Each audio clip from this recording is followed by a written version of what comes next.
आज चैप्टर की बात करेंगे। क्लास 8th का फर्स्ट चैप्टर है एसएसटी का, जिसका नाम है व्हेन वेयर एंड हाउ। कब, कहाँ और कैसे। मोस्टली ये चैप्टर एनसीईआरटी पे बेस्ड है। तो इस चैप्टर में जो हम बात करेंगे जनरली वो मॉडर्न हिस्ट्री की बात करेंगे। हिस्ट्री के 3 पार्ट्स डिवाइडेड होते हैं, जैसा कि हमें मालूम है। हिस्ट्री को हम डिवाइड करते हैं 3 पार्ट्स में, एंशियंट हिस्ट्री, मिडिवल हिस्ट्री और तीसरा मॉडर्न हिस्ट्री। इस चैप्टर में जो बात करनी है मॉडर्न हिस्ट्री करते हैं। जनरली इंडिया में मॉडर्न हिस्ट्री इंडिया में तब स्टार्ट हुई। मॉडर्न इंडिया तब स्टार्ट हुआ, लोग ऐसा मानते हैं कि अंग्रेज़ों के आने पे, लेकिन ऐसा है नहीं वैसे एक्चुअल में। तो उसमें देखते हैं कुछ मॉडर्न इंडिया के टाइम्स ऐसे रहे हैं, अलग अलग टाइम पे अलग अलग देशों में अलग अलग तरीके से मॉडर्न सिनेरियो स्टार्ट हुआ है। तो जो हिस्ट्रियंस कंसिडर करते हैं इस टाइम को, कहीं जगह पे किसी और तरीके से करते हैं, किसी देश में किसी और डेट्स में मॉडर्न स्टार्ट हुआ है। तो हम बात करेंगे यहाँ इंडिया के मॉडर्न हिस्ट्री के बारे में। पहले एक ओवरव्यू ले लेते हैं कहाँ कहाँ कैसे मॉडर्न पीरियड स्टार्ट हुआ। तो 3 पीरियड ऑफ हिस्ट्री मेक, और हिस्ट्री के 3 पीरियड है इसलिए बताए जाते हैं कि अलग अलग टाइम पे अलग अलग इवेंट किस तरीके से फॉर्म हुए। यही एक रीज़न है कि हिस्ट्री का स्टार्ट और एंड सेम कभी नहीं होता है ना। किसी देश में अलग स्टार्ट है, किसी देश में अलग अलग अलग टाइम में एंड है। यही वजह है। अब इसका एक एग्जांपल के लिए हम मान लें कि यूरोप में जो मॉडर्न पीरियड स्टार्ट हुआ था 15th सेंचुरी में हुआ था, है ना। तब इंडिया में मुग़ल पूरी तरीके से पावर्ड में थे। 15th सेंचुरी में हुआ था। 15th सेंचुरी मुग़ल पावर में थे। तो इसकी एनालिसिस करें तो उस टाइम में वहाँ मॉडर्न पीरियड स्टार्ट हो चुका था। लोग अपनी राइट्स को, अधिकारों को जानने लगे थे। तो जब इंडिया में इस टाइम पे बात करें तो इंडिया में मॉडर्न पीरियड स्टार्ट हुआ है 18th सेंचुरी में। तो ये फैक्ट्स का जो वेरिएशन है जगह जगह डिफरेंट टाइम पे डिफरेंट प्लेसेस में अलग अलग फेजेस में प्रोग्रेस हुआ है ना। तो सब कुछ पार्ट ऐसे रहे वर्ल्ड के जिसमें जो मॉडर्नाइजेशन, इंडस्ट्रियलाइजेशन बहुत पहले यानी फास्टर हुआ है दूसरे पार्ट्स के मुकाबले में। तो यही है कि इंडस्ट्रियलाइजेशन है यूरोप में जो हुआ था वो 15th सेंचुरी में स्टार्ट हुआ था। मॉडर्नाइजेशन भी, मतलब उन्होंने आधुनिकरण भी स्टार्ट कर दिया था 15th सेंचुरी में, है ना। और बाद में देखा है इंडिया है, इंडियन सब कॉन्टिनेंट के जो कंट्रीज थे वहाँ 18th सेंचुरी तक आते आते मॉडर्न पीरियड स्टार्ट हुआ। तो 3 पीरियड्स में हमने डिवाइड किया हिस्ट्री को। तो 3 पीरियड में अलग अलग तरीके के फॉर्म्स स्टार्ट रहते हैं। वहाँ 15th सेंचुरी में स्टार्ट हुआ था। अब इंडिया में ये बात अगर हम देखें, या इंडस्ट्रियलाइजेशन जो स्टार्ट हुआ तो 18th सेंचुरी के बाद ही स्टार्ट हुआ, है ना। जब यहाँ पे यूरोपियंस आए, इन्होंने यहाँ पर लोगों की थिंकिंग में चेंजेस किए, थोड़े लोगों ने अपने अधिकार जाने, नए नए प्रोग्रेस हुए, डेवलपमेंट हुए, रेलवेज़ बने, तब यहाँ मॉडर्नाइजेशन इंडस्ट्री स्टार्ट हुआ। रेलवेज़ का भी एक यहाँ पे बहुत फ़ायदा रहा यहाँ पे, है ना। क्यों, मतलब पहले भी एक चीज़ को दूसरी चीज़ जगह जगह ले जाने पर बहुत टाइम लगता था। अब रेलवेज़ के बनने से टाइम कम हुआ थोड़ा सा, और ले जाने में लागत भी कम आई, है ना। फैक्टर कॉस्ट भी इसकी कम आई। फैक्टर्स कहते हैं उस चीज़ को पहुंचाने में उसकी लगी हुई कीमत को। तो ये तो एक ओवरव्यू ले लिया कि 3 टाइम्स किस तरीके से फ़ायदेमंद रहे और नुकसानदायक रहे, किस तरीके से यहाँ काम करा। अब एक बात करते हैं, मॉडर्न पीरियड्स का ओवरव्यू लेते हैं। तो इंडिया में जनरली जो मॉडर्न पीरियड स्टार्ट हुआ है वो 1707 में हुआ, जब मुगल एम्पर औरंगजेब का देहांत हो गया, यानी डेथ हो गई। उनकी डेथ के बाद मुगल्स जो थे वो काफ़ी ज़्यादा लो आ गई, यानी कि उनकी पावर कम हुई, स्ट्रॉन्ग नहीं रहे उतने जितने वो पहले हुआ करते थे। तो इंडिया जो था डिफरेंट प्लेसेस पे डिफरेंट रूलर्स के अंडर आ चुका था। और उस टाइम पे नई पावर्स, न्यू पावर्स जनरेशन हो चुकी थी इंडिया के अंदर। जैसे कि मान लो मराठा साम्राज्य स्थापित हुआ, सिख हुआ, सिख हुए, रोहिलाज नई आई, पठान्स और राजपूत। ये 5 बड़े राज्य थे, किंगडम्स थे जो स्टेब्लिश हुए अपने अलग अलग पावर्स के साथ। ये पहले सब मुगल्स की सबऑर्डिनेट्स अंडर रह के काम किया करते थे, बाद में ये अलग अलग एक पावर्स के रूप में, पावर्स के किंगडम्स के रूप में उभर के सामने आए। मराठास जो थे मोस्टली गुजरात और महाराष्ट्र के रीजन्स में हुआ करते थे। मराठास जिन्होंने अपनी एक अलग किंगडम इस्टेब्लिश कर लिया। उसके बाद सिख, पंजाब के सारे रीजन में सिखों ने अपना स्टार्ट कर लिया। रोहिला, साउथ में रोहिलास थे, उन्होंने इस्टेब्लिश कर लिया। पठान थे मोस्टली जो अंडर उनके सूबेदार थे, जो गवर्नर से मुगल्स के अंडर काम करते थे, वो पठान हुआ करते थे। बाद में ये नवाब बने और उन्होंने अपने अपने किंगडम्स में अपनी अपनी नवाबशाही इस्टेब्लिश कर ली। उसके बाद राजपूत, राजस्थान के राजपूताना में राजपूत किंगडम बहुत ज़्यादा इम्पोर्टेंट रोल प्ले करता है मॉडर्न इंडिया में। राजपूत इम्पोर्टेंट रोल प्ले तो करते ही हैं, साथ साथ और बड़ा सबसे बड़ा किंगडम था इंडिया का राजपूतों का, और नवाबों का भी काफ़ी बड़ा किंगडम था। उसके बाद at the same times European started.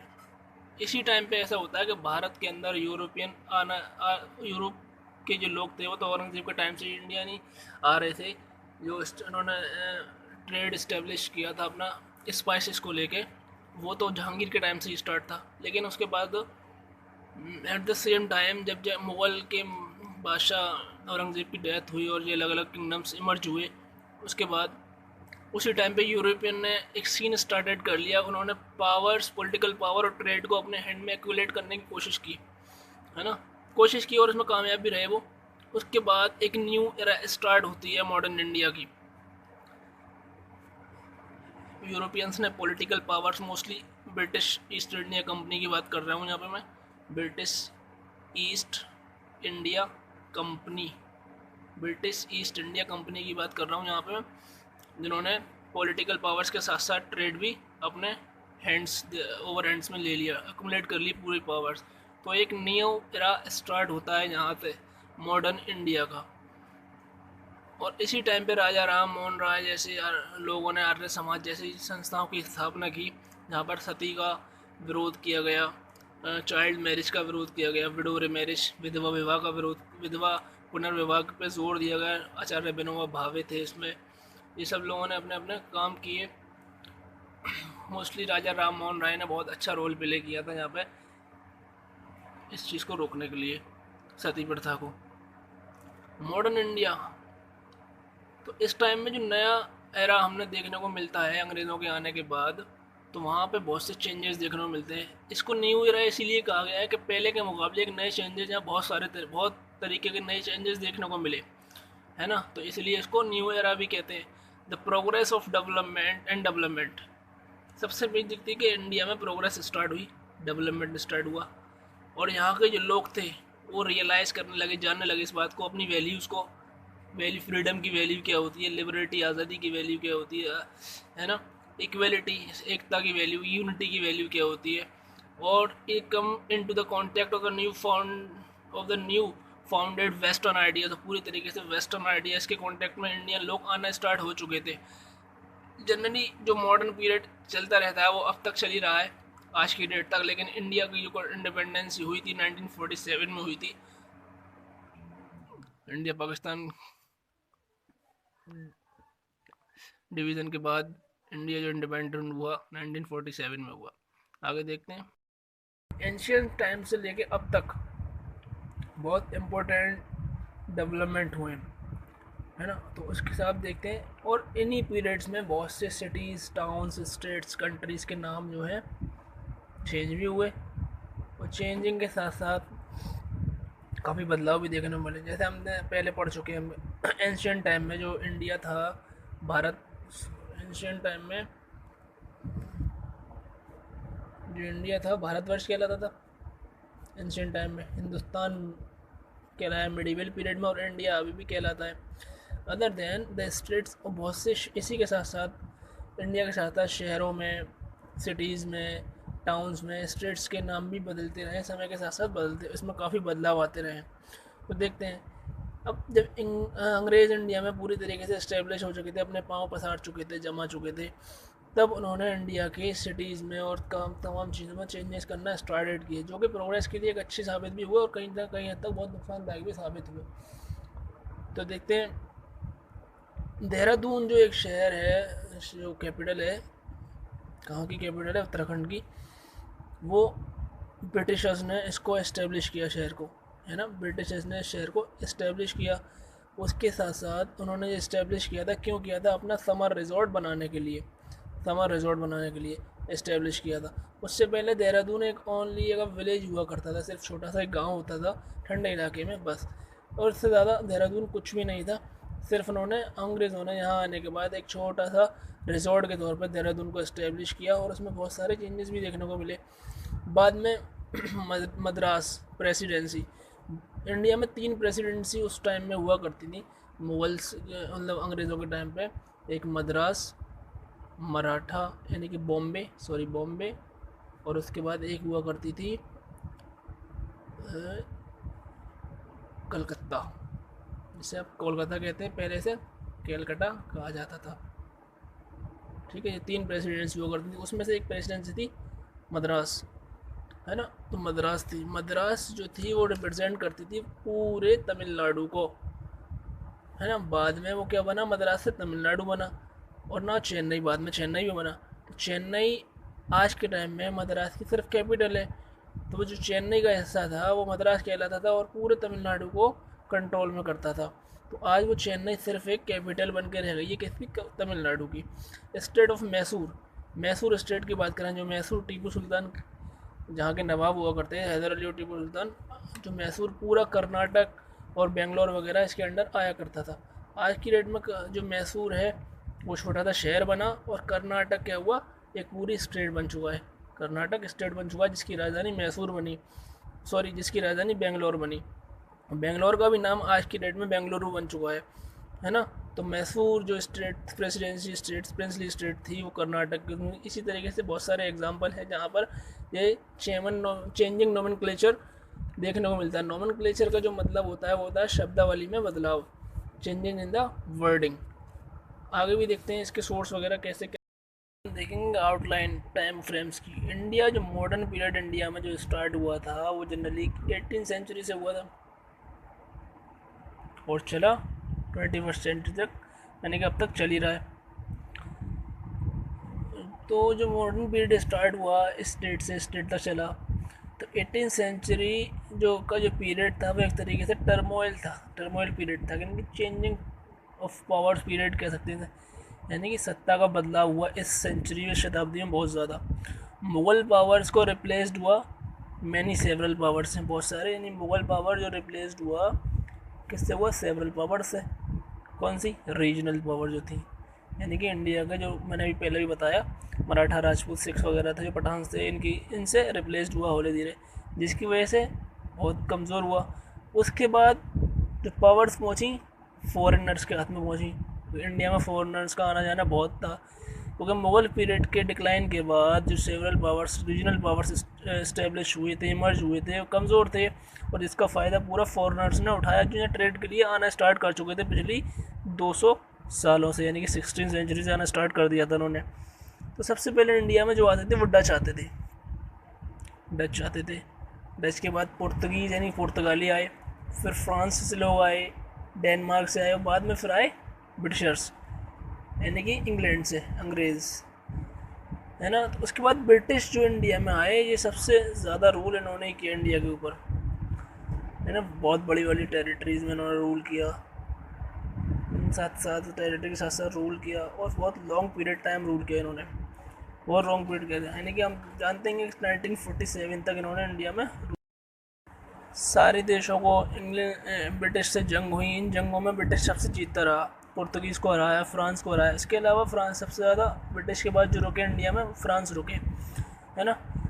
तो डच को हराया, पुर्तगीज़, डेनमार्क सबको हराया, और फाइनली इंडिया में अपनी पाँव पसार लिए ब्रिटिशर्स ने, और इन्होंने बहुत बड़े हिस्से पर बहुत ज़्यादा टाइम तक इन्होंने क्या करा, रूल किया, यानी कि 1947 तक तो जनरली रूल किया ही है, हम सब जानते ही हैं। उसके बाद भी छोटे छोटे हिस्सों में रूल चलता ही रहा, और इस रूल के दौरान जो भी पॉसिबल रास्ते हो सकते थे भारत को और भारतवासियों को एक्सप्लॉइट करने के, यानी कि शोषित करने के, शोषण करने के, वो उन्होंने किए।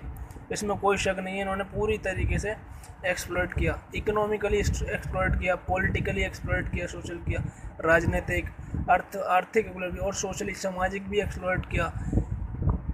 ट्रेड बिल्कुल बंद कर दिया, अपना हैंडीक्राफ्ट्स का काम इन्होंने रिप्लेस कर दिया जगह जगह चीज़ों से। उसके साथ साथ अगर देखा, हाँ, ये रिप्लेस करा, तो जो भी पॉसिबल रास्ते हो सकते थे भारत को एक्सप्लॉइट करने के और भारत के लोगों को एक्सप्लॉइट करने के, तो खुद को अपने आप को बनाने के लिए वो इन्होंने किए, और हर संभव कोशिश भी की। इसके साथ साथ ये जो पीरियड रहा है इसमें बहुत अवेकिंग पीरियड भी रहा है, एक तरीके से बहुत चेंजेस आए, वो चेंजेस देखने को मिलते हैं। ऐसा नहीं है जिसने बुरा किया वो थोड़ा अच्छा भी कर सकता है। इन्होंने जो रेलवेज़ लगाए, हालांकि वो लगाए अपने काम के लिए थे, लेकिन आज उसका फ़ायदा टोटल इंडिया को ही हो रहा है। हमें सिविलाइज्ड बनाने में, हमारी मॉडर्नाइजेशन को, एडमिनिस्ट्रेशन स्ट्रीमलाइन करने में बहुत बड़ा हाथ कहीं ना कहीं अंग्रेज़ों का है, जिसकी वजह से आज हम सिविलाइज्ड है। ठीक है, अब देखते हैं कैसा रहा। तो अंग्रेज़ों ने रेलवेज़ लगाई, हालांकि अपना माल पोर्ट्स तक पहुंचाने के लिए लगाए, लेकिन इसका फ़ायदा सभी को हुआ, ख़ासतौर से आज हम देख ही रहे हैं। मिलिट्री इस्टेब्लिश की इंडिया में, मॉडर्नाइजेशन इस्टेब्लिश किया, लोगों को रहने का सलीका तरीका सिखाया गया, और उसके साथ साथ जो आखिरी सबसे अच्छा काम किया वो एडमिनिस्ट्रेशन, जो हमें पता ही नहीं था चलता कैसा, उसको स्ट्रीमलाइन, सूचीबद्ध और स्टार्टेड करने का पूरा तरीका, पूरा का पूरा श्रेय जो है अंग्रेज़ों को ही जाता है, जिन्होंने इंडिया को इस तरीके से सिविलाइज्ड बनाया। हालांकि इन्होंने बहुत ज़्यादा एक्सप्लोटेशन किए थे, लेकिन कुछ अच्छे काम भी किए थे जो आज हमें अब तक आज हमारे काम आ रहे हैं।